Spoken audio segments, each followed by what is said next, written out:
ఎప్పుడు దోశ ఇడ్లీ అయినా అప్పుడప్పుడు ఇలాంటి పూరీలు గారెలు అలాంటివి తింటూ ఉండాలి కదా. సో ఈ రోజు మా ఇంట్లో పూరీ టిఫిన్ చేశానమాట. చిటికెల మీకు రెసిపీ అంతా ఎక్స్ప్లెయిన్ చేస్తాను. ఫస్ట్ అయితే కడాయి పెట్టుకుని అందులో ఆయిల్ వేసుకుని ఆవాలు జీలకర్ర ఇప్పుడు ఎందులోనే కొంచెం ఉల్లిపాయలు వేసుకుని ఫ్రై చేసుకోవాలి.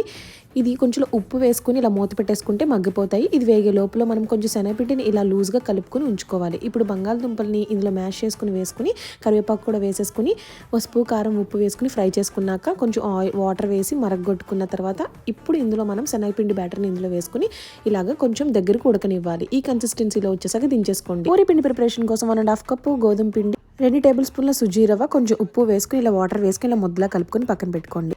చిన్న చిన్న బాల్స్ వేసుకుని ఇలా పూరీలా ఒత్తుకోవాలి.